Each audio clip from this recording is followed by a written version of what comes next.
Don Quijote de la Mancha, de Miguel de Cervantes Saavedra.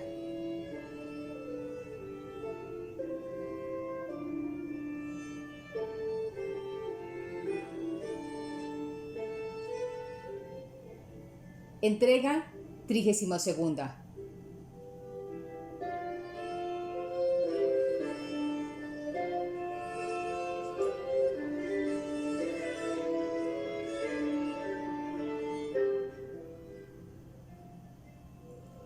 Capítulo 42, que trata de lo que más sucedió en la venta y de otras muchas cosas dignas de saberse. Cayó en diciendo esto el cautivo, a quien don Fernando dijo: Por cierto, señor capitán, el modo con que habéis contado este extraño suceso ha sido tal que iguala a la novedad y extrañeza del mismo caso. Todo es peregrino y raro, y lleno de accidentes que maravillan y suspenden a quien los oye. Y es de tal manera el gusto que hemos recibido en escucharte, que aunque nos hallara el día de mañana entretenidos en el mismo cuento, holgaríamos para que de nuevo lo comenzaras. Y en diciendo esto, don Fernando y todos los demás se le ofrecieron con todo lo de a ellos posible para servirle, con palabras y razones tan amorosas y tan verdaderas que el capitán se tuvo por bien satisfecho de sus voluntades. Especialmente le ofreció don Fernando que si quería volverse con él, que él haría que el marqués, su hermano, fuese padrino de bautizo de Zoraida, y que él, por su parte, le acomodaría de manera que pudiese entrar en su tierra con la autoridad y cómodo que a su persona se debía. Todo lo agradeció cortesísimamente el cautivo, pero no quiso aceptar ninguno de sus liberales ofrecimientos. En esto llegaba ya la noche, y al cerrar de ella llegó a la venta un coche con algunos hombres de a caballo que pidieron posada, a quien la venta respondió que no había en toda la venta un palmo desocupado. Pues aunque eso sea, dijo uno de los de a caballo que había entrado, no ha de faltar para el señor oidor que aquí viene. A este nombre se turbó la huéspede y dijo: Señor, lo que en ello hay es que no tengo camas. Si es que su merced el señor oidor la trae, que si debe de traer, entre en buena hora, que yo y mi marido nos saldremos de nuestro aposento por acomodar a su merced. Sea en buena hora, dijo el escudero. Pero a este tiempo ya había salido del coche un hombre que en el traje mostró luego el oficio y cargo que tenía, porque la ropa luenga con las mangas arrocadas que vestía mostraron ser oidor, como su criado había dicho. Traía de la mano a una doncella, al parecer de hasta 16 años, vestida de camino, tan bizarra, tan hermosa y tan gallarda, que a todos puso en admiración su vista. De suerte que, a no haber visto a Dorotea y a Lucinda y Zoraida, que en la venta estaban, creyeran que otra tan hermosura como de esta doncella difícilmente pudiera hallarse. Hallóse don Quijote al entrar del oidor y de la doncella, y así como lo vio, dijo: Seguramente puede vuestra merced entrar y esparcirse en este castillo, que, aunque es estrecho y mal acomodado, no hay estrecheza ni incomodidad en el mundo que no dé lugar a las armas y a las letras, y más si las armas y las letras traen por guía y adalid a la fermosura, como la traen las letras de vuestra merced en esta fermosa doncella, a quien deben no solo abrirse y manifestarse los castillos, sino apartarse los riscos y dividirse y abajarse las montañas, para darle acogida. Entre vuestra merced, digo, en este paraíso, que aquí hallará estrellas y soles que acompañen el cielo que vuestra merced trae consigo. Aquí hallará las armas en su punto y la hermosura en su extremo.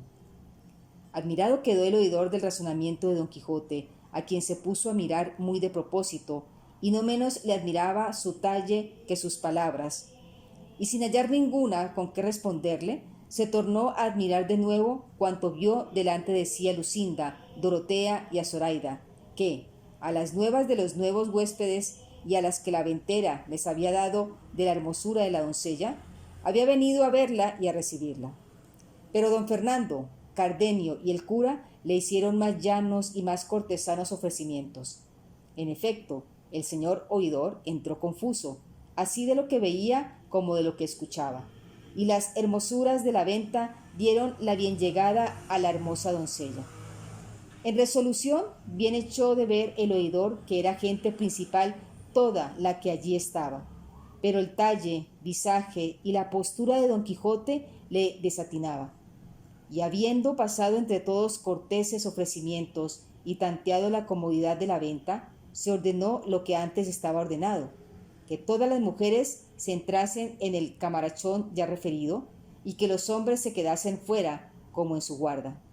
Y así fue contento el oidor que su hija, que era la doncella, se fuese con aquellas señoras, lo que ella hizo de muy buena gana. Y con parte de la estrecha cama del ventero, y con la mitad de la que el oidor traía, se acomodaron aquella noche mejor de lo que pensaban. El cautivo que, desde el punto que vio al oidor, le dio saltos el corazón y barruntos de que aquel era su hermano, preguntó a uno de los criados que con él venía, que cómo se llamaba y si sabía de qué tierra era. El criado le respondió que se llamaba el licenciado Juan Pérez de Viedma, y que había oído decir que era de un lugar de las montañas de León. Con esta relación y con lo que él había visto, se acabó de confirmar de que aquel era su hermano, que había seguido las letras por consejo de su padre, y alborotado y contento, llamando aparte a don Fernando, a Cardenio y al cura, les contó lo que pasaba, certificándoles que aquel oidor era su hermano. Habíale dicho también el criado, como iba proveído por el oidor a las Indias, en la audiencia de México. Supo también cómo aquella doncella era su hija, de cuyo parto había muerto su madre, y que él había quedado muy rico con el dote que con la hija se le quedó en casa. Pidióles consejo qué modo tendría para descubrirse, o para conocer primero si, después de descubierto, su hermano, por verle pobre, se afrentaba, o le recibía con buenas entrañas. Déjeseme a mí el hacer esa experiencia, dijo el cura.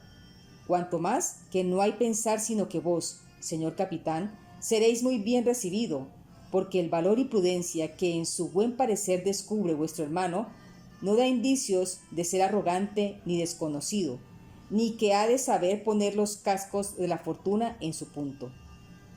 Con todo esto, dijo el capitán, yo querría, no de improviso, sino por rodeos, dármele a conocer. Ya os digo, respondió el cura, que yo lo trazaré de modo que todos quedemos satisfechos. Ya en esto estaba aderezada la cena y todos se sentaron a la mesa, excepto el cautivo y las señoras, que cenaron de por sí en su aposento. En la mitad de la cena dijo el cura: del mismo nombre de vuestra merced, señor oidor, tuve yo una camarada en Constantinopla, donde estuve cautivo algunos años, la cual camarada era uno de los valientes soldados y capitanes que había en toda la infantería española, pero tanto cuanto tenía de esforzado y valeroso, tenía de desdichado. ¿Y cómo se llamaba ese capitán, señor mío?, preguntó el oidor. Llamábase, respondió el cura, Ruy Pérez de Viedma, y era natural de un lugar de las montañas de León, el cual me contó un caso que su padre, con sus hermanos, le había sucedido, que, a no contármelo un hombre tan verdadero como él, lo tuviera por conseja de aquellas que las viejas cuentan al invierno en el fuego. Porque me dijo que su padre había dividido su hacienda entre 3 hijos que tenía, y les había dado ciertos consejos, mejores que los del cantón. Y sé yo decir que el que él escogió de venir a la guerra le había sucedido también que en pocos años, por su valor y esfuerzo, sin otro brazo que el de su mucha virtud, subió a ser capitán de infantería, y a verse en camino y predicamento de ser presto maestre de campo. Pero fuera la fortuna contraria, pues donde la pudiera esperar y tener buena, allí la perdió, con perder la libertad en la felicísima jornada donde tantos la cobraron, que fue en la batalla de Lepanto. Yo la perdí en la Golotea, y después, por diferentes sucesos, nos hallamos camaradas en Constantinopla. Desde allí vino a Argel, donde sé que le sucedió uno de los más extraños casos que en el mundo han sucedido. De aquí fue prosiguiendo el cura, y, con brevedad sucinta, contó lo que con Zoraida a su hermano había sucedido. A todo lo cual estaba tan atento el oidor, que ninguna vez había sido tan oidor como entonces. Solo llegó el cura al punto de cuando los franceses despojaron a los cristianos que en la barca venían, y la pobreza y necesidad en que su camarada y hermosa mora habían quedado, de los cuales no había subido en qué habían parado, ni si habían llegado a España, o llevándolos los franceses a Francia. Todo lo que el cura decía estaba escuchándolo, algo de allí desviado el capitán, y notaba todos los movimientos que su hermano hacía, el cual, viendo que ya el cura había llegado al fin de su cuento, dando un gran suspiro y llenándosele los ojos de agua, dijo: «Oh, Señor, si supierais las nuevas que me habéis contado, y cómo me tocan tan en parte, que me es forzoso dar muestras de ello con estas lágrimas que, contra toda mi discreción y recato, me salen por los ojos. Ese capitán tan valeroso que decís es mi mayor hermano, el cual, como más fuerte y de más altos pensamientos que yo, ni otro hermano menor mío, escogió el honroso y digno ejercicio de la guerra, que fue uno de los 3 caminos que nuestro Padre nos propuso. Según os dijo vuestra camarada en la conseja que, a vuestro parecer, le oíste. Yo seguí el de las letras, en las cuales Dios y mi diligencia me han puesto en el grado en que me veis. Mi menor hermano está en el Pirú, tan rico que con lo que ha enviado a mi padre y a mí ha satisfecho bien la parte que él se llevó, y aún dado a las manos de mi padre con qué poder hartar sus libertades de forma natural. Y yo, asimismo, he podido con más decencia y autoridad tratarme en mis estudios y llegar al puesto en que me veo. Vive aún mi padre, muriendo con el deseo de saber de su hijo mayor. Y pide a Dios, con continuas oraciones, no cierre la muerte sus ojos hasta que él vea con vida a los de su hijo, del cual me maravillo, siendo tan discreto como en tantos trabajos y aflicciones o prósperos sucesos se haya descuidado de dar noticia de sí a su padre. Que si él lo supiera, o alguno de nosotros, no tuviera necesidad de aguardar el milagro de la caña para alcanzar su rescate. Pero de lo que yo ahora me temo es de pensar si aquellos franceses le habrán dado libertad o le habrán muerto por encubrir su hurto. Esto todo será que yo prosiga mi viaje, no con aquel contento con que le comencé, sino con toda melancolía y tristeza. Oh, buen hermano mío, y quién supiera ahora dónde estás, que yo te fuera a buscar y a liberar de tus trabajos, aunque fuera a costa de los míos. O quién llevara nuestras noticias a mi viejo padre de que tenías vida, aunque estuvieras en las mazmorras más escondidas de barbería, que de allí te sacarán sus riquezas, las de mi hermano y las mías. Oh Zoraida hermosura y liberal, ¿quién pudiera pagar el bien que a su hermano diste? ¿Quién pudiera hallarse al renacer de tu alma y a las bodas que tanto gusto a todos nos dieran? Estas y otras semejantes palabras decía el oidor, lleno de tanta compasión con las nuevas que de su hermano le habían dado, que todos los que ahí le oían le acompañaban en dar muestras de sentimiento que tenían de su lástima. Viendo pues el cura que también había salido con su intención y con lo que deseaba el capitán, no quiso tenerlos a todos más tiempo tristes, y así se levantó de la mesa, y entrando donde estaba Zoraida, la tomó por la mano, y tras ella se vinieron Lucinda, Dorotea y la hija del oidor. Estaba esperando el capitán a ver lo que el cura quería hacer, que fue que, tomándole a él asimismo de la otra mano, con entrambos a dos se fue donde el oidor y los demás caballeros estaban, y dijo: «Cesen, señor oidor, vuestras lágrimas, y cólmese vuestro deseo de todo el bien que acertare a desear, pues tenéis delante a vuestro buen hermano y a vuestra buena cuñada. Este, que aquí veis, es el capitán Viedma, y esta, la hermosa mora que tanto bien le hizo. Los franceses que os dije los pusieron en la estrecheza que veis, para que vos mostréis la liberalidad de vuestro buen pecho». Acudió el capitán a abrazar a su hermano, y él le puso ambas manos en los pechos por mirarle algo más despacio. Mas, cuando le acabó de conocer, le abrazó tan estrechamente, derramando tan tiernas lágrimas de contento, que los más de los que presentes estaban le hubieron de acompañar en ellas. Las palabras que entre ambos hermanos se dijeron, los sentimientos que mostraron, Apenas creo que pueden pensarse, cuanto más que escribirse. Allí, en breves razones, se dieron cuenta de sus sucesos. Allí mostraron puesta en su punto la buena amistad de los dos hermanos. Allí abrazó el oidor a Zoraida. Allí la ofreció a su hacienda. Allí hizo que la abrazase su hija.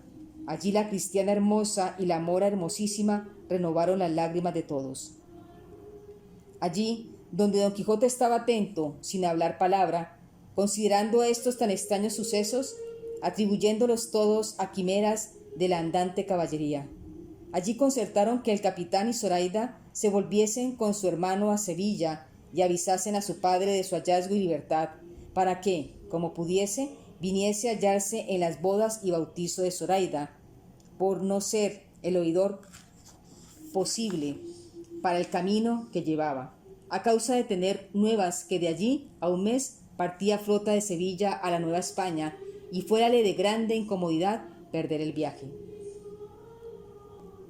En resolución, todos quedaron contentos y alegres del buen suceso del cautivo, y como ya la noche iba casi en las 2 partes de su jornada, acordaron de recogerse y reposar lo que de ella les quedaba. Don Quijote se ofreció a hacer de guardia al castillo, porque de algún gigante u otro mal andante follón no fuesen acometidos, codiciosos del gran tesoro de hermosura que en aquel castillo se encerraba. Agradeciéronle todos que le conocían y diéronle al oidor cuenta del humor extraño de Don Quijote, de que no poco gusto recibió. Solo Sancho Panza se desesperaba con la tardanza del recogimiento, y solo él se acomodó mejor que todos, echándose sobre los aparejos de su jumento, que le costaron tan caros como delante se dirá. Recogidas pues las damas en su estancia, y los demás acomodábanse como menos mal pudieron, Don Quijote se salió fuera de la venta a hacer la centinela del castillo, como lo había prometido. Sucedió pues que, faltando poco para venir el alba, llegó a los oídos de las damas una voz tan entonada y tan buena que les obligó a que todas le prestasen atento oído, especialmente Dorotea, que despierta estaba, a cuyo lado dormía doña Clara de Viedma, que así se llamaba la hija del oidor. Nadie podía imaginar quién era la persona que también cantaba, y era una voz sola, sin que la acompañase instrumento alguno. Unas veces le parecía que cantaba en el patio, otras que en las caballerizas, y estando en esta confusión muy atentas, llegó a la puerta del aposento Cardenio y dijo: «Quien no duerme, escuche, que oirán una voz de un mozo de mulas que de tal manera canta que encanta». «Ya lo oímos, señor», respondió Dorotea. Y con esto se fue Cardenio, y Dorotea, poniendo toda la atención posible, entendió que lo que se cantaba era esto: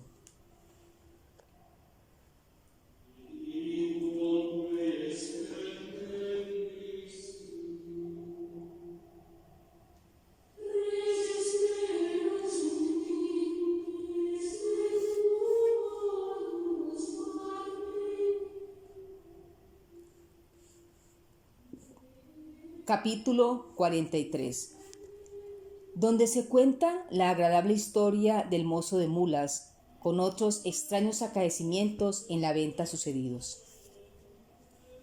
Marinero soy de amor, y en tu piélago profundo navego sin esperanza de llegar a puerto alguno. Siguiendo voy a una estrella que desde lejos descubro, más bella y resplandeciente que cuantas vi Polinurio. Yo no sé a dónde me guía, y así navego confuso, el alma a mirarla atenta, cuidadora y con descuido. Recatos impertinentes, honestidad contra el uso, son nubes que me la cubren cuando más verla procuro. Oh clara y luciente estrella, en cuya lumbre me apuro, al punto que te me encubras será de mi muerte el punto. Llegando el que cantaba a este punto, le pareció a Dorotea que no sería bien que dejase Clara de oír una tan buena voz, y así, moviéndola a una y a otra parte, la despertó diciéndole: «Perdonadme, niña, que te despierte, pues lo hago porque gustes de oír la mejor voz que quizás habrás oído en toda tu vida». Clara despertó tan somnolienta y de la primera vez no entendió lo que Dorotea le decía, y volviéndoselo a preguntar, ella se lo volvió a decir, por lo cual estuvo atenta Clara. Pero apenas hubo oído 2 versos que el que cantaba iba diciendo, cuando le tomó un temblor tan extraño como si de algún grave accidente de Cuartana estuviera enferma, y abrazándose estrechamente con Dorotea le dijo: «Ay, señora de mi alma y de mi vida, ¿para qué me despertaste? Que el mayor bien que la fortuna me podía hacer por ahora era tenerme cerrados los ojos y los oídos para no ver ni oír a ese desdichado músico». «¿Qué es lo que dices, niña? Mira que dicen que el que canta es un mozo de mulas». «No es sino señor de lugares», respondió Clara, «y el que le tiene en mi alma con tanta seguridad que si él no quiere dejarme, no le será quitado eternamente». Admirada quedó Dorotea de las sentidas razones de la muchacha, pareciéndole que se aventajaban en mucho a la discreción que sus pocos años prometían, y así le dijo: «Habláis de modo, señora Clara, que no puedo entenderos. Declaraos más y decidme qué es lo que decís del alma y de lugares, y de este músico, cuya voz tan inquieta os tiene. Pero no me digáis nada por ahora, que no quiero perder, por acudir a vuestro sobresalto, el gusto que recibo de oír al que canta, que me parece que con nuevos versos y nuevo tono torna a su canto». «Sea en buena hora», respondió Clara, y, por no oírle, se tapó con las manos entre ambos oídos, de lo que también se admiró Dorotea, la cual, estando atenta a lo que se cantaba, vio que proseguían en esta manera: «Dulce esperanza mía, que rompiendo imposibles y malezas, sigues firme la vía, que tú misma te finges y aderezas, no te desmaye el verte a cada paso junto al de tu muerte. No alcanzan perezosos honrados triunfos ni victoria alguna, ni pueden ser dichosos los que, no contrastando a la fortuna, entregan desvalidos al ocio blando todos los sentidos. Que amor sus glorias vendan, curan, es gran razón y es trato justo, pues no hay nada más rica prenda que la de la quilata por su gusto, y es cosa manifiesta que no es de estima lo que poco cuesta. Amorosas porfias tal vez alcanzan imposibles cosas, y ansí, aunque con las mías sigo de amor las más dificultosas, no por eso recelo de no alcanzar desde la tierra el cielo». Aquí dio fin la voz, y principió a nuevos sollozos Clara, todo lo cual encendía el deseo de Dorotea, que deseaba saber la causa de tan suave canto y de tan triste lloro. Y así le volvió a preguntar qué era lo que le quería decir don antes.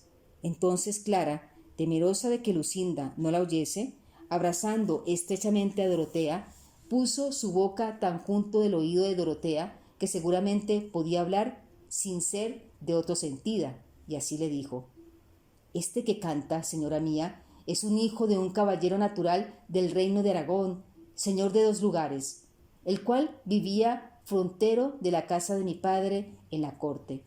Y aunque mi padre tenía las ventanas de su casa con lienzos en el invierno y celosías en el verano, yo no sé lo que fue, ni qué no, que este caballero, que andaba al estudio, me vio, ni sé si en la iglesia o en otra parte.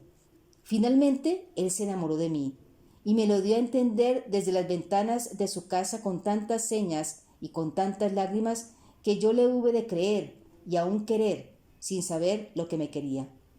Entre las señas que me hacía era una de juntarse la una mano con la otra, dándome a entender que se casaría conmigo, y aunque yo me holgaría mucho de que así fuera, como sola y sin madre, no sabía con quién comunicarlo. Y así lo dejé entrar sin darle otro favor, si no era, cuando estaba mi padre fuera de casa y el suyo también, alzar un poco el lienzo o la celosía y dejarme ver toda, de lo que él hacía tanta fiesta que daba señales de volverse loco. Llegóse en esto el tiempo de la partida de mi padre, la cual él supo, y no de mí, pues nunca pude decírselo. Cayó malo, a lo que yo entiendo, de pesadumbre, y así el día que nos partimos nunca pude verle para despedirme de él, siquiera con los ojos, pero a cabo de 2 días que caminábamos, al entrar de una posada, en un lugar una jornada de aquí, le vi a la puerta del mesón, puesto en hábito de mozo de mulas, tan al natural que si yo no le tuviera tan retratado en mi alma, fuera imposible reconocerle.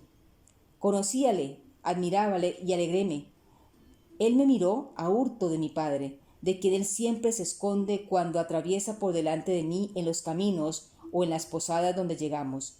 Y como yo sé quién es y considero que por amor de mí viene a pie y con tanto trabajo, muérome de pesadumbre, y a donde él pone los pies pongo yo los ojos.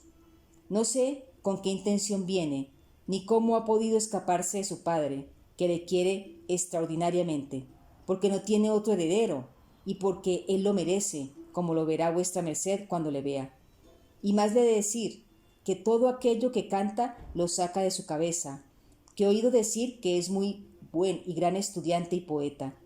Y hay más, que cada vez que le veo o le oigo cantar, tiemblo toda y me sobresalto, temerosa de que mi padre le conozca y venga en conocimiento de nuestros deseos.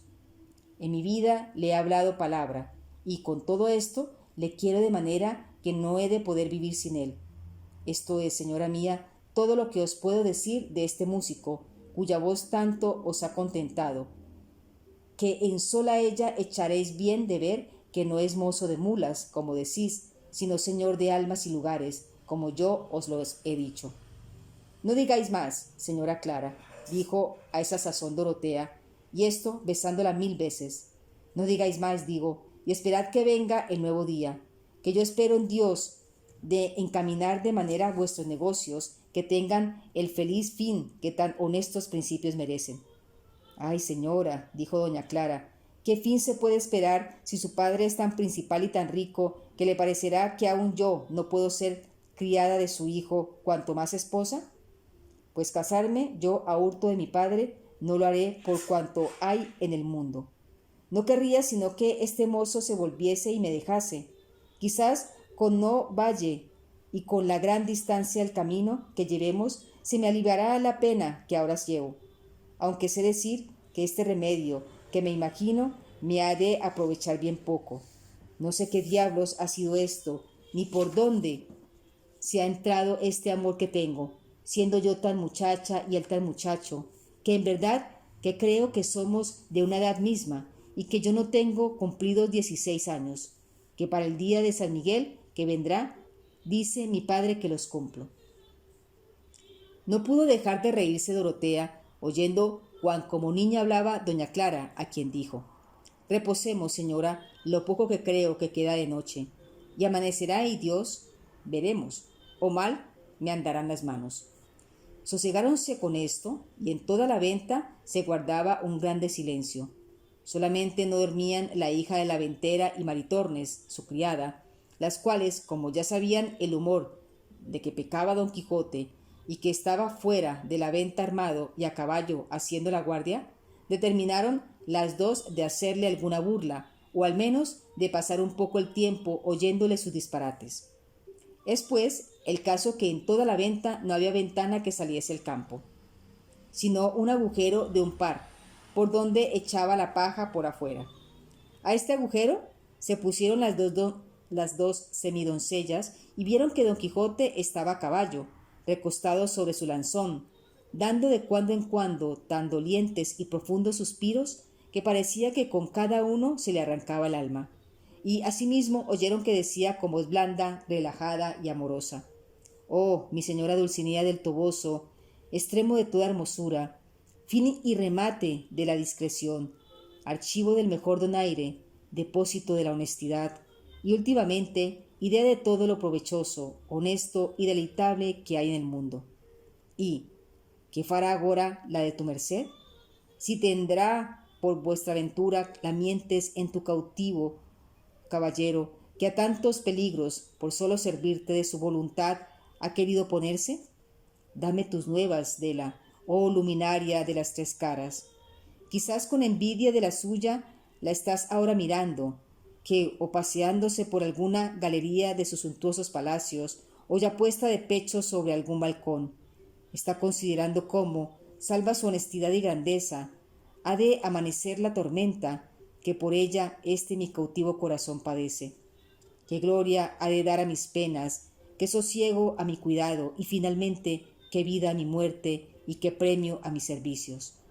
Y tú, Sol, que ya debes de estar aprieta ensillando tus caballos, por madrugar y salir a ver a mi señora, así como la veas, suplícote que de mi parte la saludes, pero guárdate que al verla y saludarla no le des paz en el rostro, que tendré más celos de ti que tú de los que tuviste de aquella ligera ingrata que tanto te hizo sudar y correr por los llanos de Tesalia, o por las riberas del Peneo, que no me acuerdo bien por dónde corriste entonces celoso y enamorado. A este punto llegaba entonces don Quijote en su gran lastimero razonamiento, cuando la hija de la ventera le comenzó a cacarear y a decirle: «Señor mío, lléguese acá, la vuestra merced si es servido». A cuyas señas y voz volvió don Quijote la cabeza y vio, a la luz de la luna, que entonces estaba en toda su claridad, como le llamaban del agujero que en él le pareció ventana, y aún con rejas doradas, como conviene que las tenga tan ricos castillos como él se imaginaba que era aquella venta. Y luego, en el instante, se la representó en su loca imaginación que otra vez, como la pasada, la doncella famosa, hija de la señora de aquel castillo, vecina de su amor, tornaba a solicitarle, y con este pensamiento, por no mostrarse descortés y desagradecido, volvió las riendas a Rocinante y se llegó al agujero. Y así como vio a las dos mozas, dijo: «Lástima os tengo, fermosa señora, de que hayáis puesto vuestras amorosas mientes en parte donde no es posible corresponderos conforme merece vuestro gran valor y gentileza. De lo que no debéis dar culpa a este miserable andante caballero, a quien tiene amor imposibilitado de poder entregar su voluntad a otra que aquella que, en el punto que sus ojos la vieron, la hizo señora absoluta de su alma. Perdonadme, vuestra señora, y recogeos en vuestro aposento, y no queráis, con significante más vuestros deseos, que yo me muestre más desagradecido. Y si del amor que me tenéis halláis en mí otra cosa con que satisfaceros, que el mismo amor no sea, pedírmela, que yo os juro, por aquella ausente enemiga dulce mía, de darosla incontinente, si bien me pidieses una guadeja de los cabellos de Medusa, que eran todos culebras, o ya los mismos rayos del sol encerrados en una redoma». «No ha menester nada de eso, mi señora, señor caballero», dijo a este punto Maritornes. «Pues, ¿qué ha menester, discreta dueña, vuestra señora?», respondió don Quijote. «Sola una de vuestras hermosas manos», dijo Maritornes, «por poder desahogar con ella el gran deseo que a este agujero la ha traído, tan a peligro de su honor, que si su señor padre la hubiera sentido, la menor tajada de ella fuera la oreja». «Ya quisiera yo ver eso», respondió don Quijote, «pero él se guardará bien de eso, si ya no quiere hacer el más desastroso fin que padre hizo en el mundo, por haber puesto las manos en los delicados miembros de su enamorada hija». Parecióle a Maritornes que sin duda don Quijote daría la mano que le habían pedido, y proponiendo en su pensamiento lo que había de hacer, se bajó del agujero y se fue a la caballeriza, donde tomó el cabestro del jumento de Sancho Panza, y con mucha presteza se volvió a su agujero, a tiempo que don Quijote se había puesto de pie sobre la silla de Rocinante, por alcanzar a la ventana enrejada, donde se imaginaba estar la ferida doncella, y al darle la mano dijo: «Tomad, señora, esta mano, o por mejor decir, ese verdugo de los malhechores del mundo. Tomad esa mano, digo, a quien no ha tocado otra mujer alguna, ni aun la de que aquella tiene entera posesión de todo mi corazón.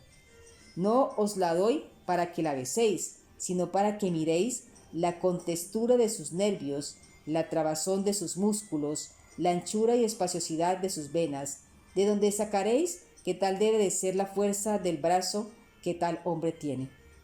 «Ahora lo veremos», dijo Maritornes, y, haciendo una lanza corrediza al cabestro, se la echó a la muñeca y bajándose del agujero, ató lo que quedaba al cerrojo de la puerta del pajar muy fuertemente. Don Quijote, que sintió la aspereza del cordel en su muñeca, dijo: «Me parece que vuestra merced me raya, que no me regala la mano, no la tratáis mal, pues ella no tiene la culpa del mal que mi voluntad os hace, ni es bien que en tan poca parte venguéis el todo de vuestro enojo. Mirad que quien quiere bien no se venga tan mal. Pero todas estas razones de Don Quijote ya no las escuchaba nadie, porque así como Maritornes le ató, ella y la otra se fueron, muertas de risa, y le dejaron asido de manera que fuera imposible soltarse. Estaba, pues, como se ha dicho, de pie sobre Rocinante, metido todo el brazo por el agujero y atado de la muñeca, y el cerrojo de la puerta, con grandísimo temor y cuidado, que si Rocinante se desvía a un cabo o a otro, había de quedar colgado del brazo, y así no osaba hacer movimiento alguno, puesto que le parecía necesaria la paciencia y la quietud de Rocinante para poder esperar que estuviese mejor en un siglo entero. En resolución, viéndose Don Quijote atado, y que ya las damas se habían ido, se dio a imaginar que todo aquello se hacía por vía de encantamiento, como la vez pasada, cuando en aquel mismo castillo le molió aquel moro encantado del arriero, y maldecía entre sí su poca discreción y discurso, pues habiendo salido tan mal la vez primera de aquel castillo, se había aventurado a entrar en él la segunda, siendo advenimiento de caballeros andantes que, cuando han probado una aventura y no salido bien con ella, es señal que no está para ellos guardada, sino para otros, y así no tiene necesidad de probarla segunda vez. Con todo esto, tiraba de su brazo por ver si podía soltarse, mas él estaba tan bien asido que todas sus pruebas fueron en vano. Bien es verdad que tiraba con talento, porque Rocinante no se moviese, y aunque él quisiera sentarse y ponerse en la silla, no podía sino estar en pie o arrancarse la mano. Allí fue el desear de la espada de Amadís, contra quien no tenía fuerza de encantamiento alguno. Allí fue el maldecir de su fortuna. Allí fue el exagerar la falta que haría en el mundo su presencia el tiempo que allí estuviera encantado, que sin duda alguna se había creído que lo estaba.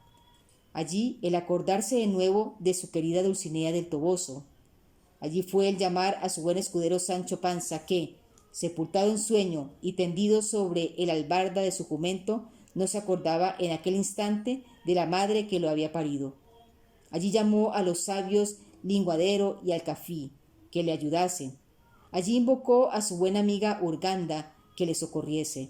Y finalmente, allí le tomó la mañana, tan desesperado y confuso, que bramaba como un toro, porque no esperaba él que con el día se remediara su cuita, porque la tenía por eterna, teniéndose por encantado. Y hacíale creer esto ver que Rocinante poco ni mucho se movía, y creía que de aquella suerte, sin comer ni beber ni dormir, había de estar él y su caballo hasta que aquel mal influjo de las estrellas se pasase, o hasta que otro más sabio encantador le desencantase.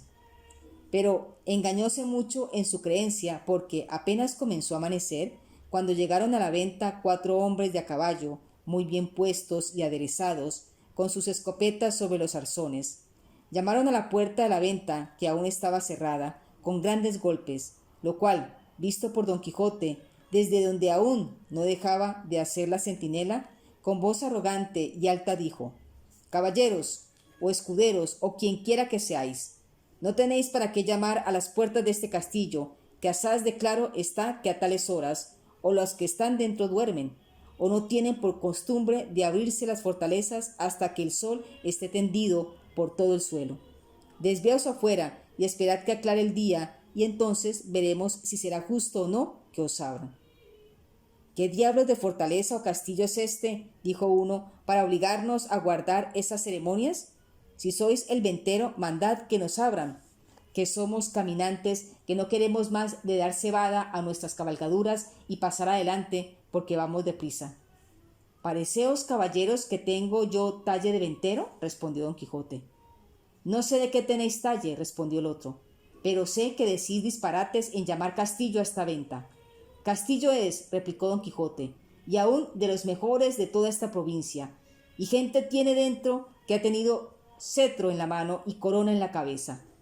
«Mejor fuera al revés», dijo el caminante, «el cetro en la cabeza y la corona en la mano, y será, si a mano viene, que debe de estar dentro alguna compañía de representantes, de los cuales es tener a menudo estas coronas y cetros que decís, porque en una venta tan pequeña y a donde se guarda tanto silencio como esta, no creo yo que se alojen personas dignas de corona y cetro.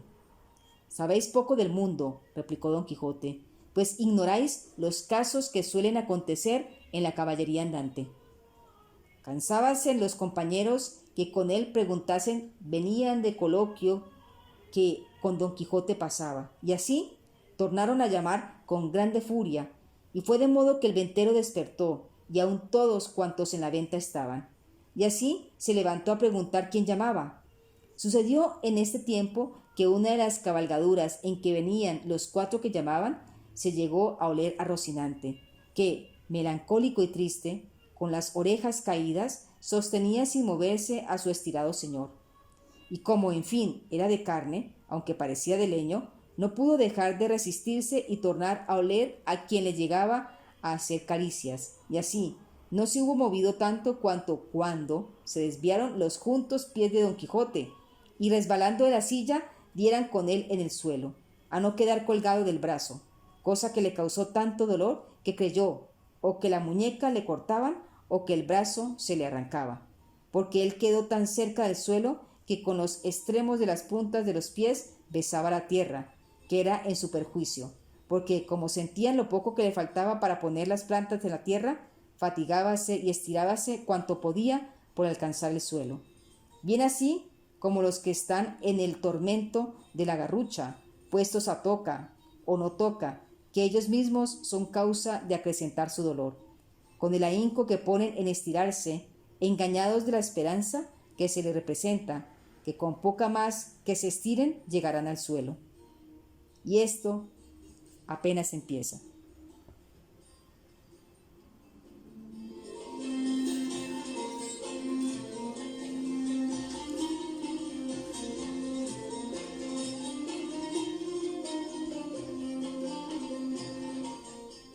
Esperad vuestras mercedes la entrega 33ª.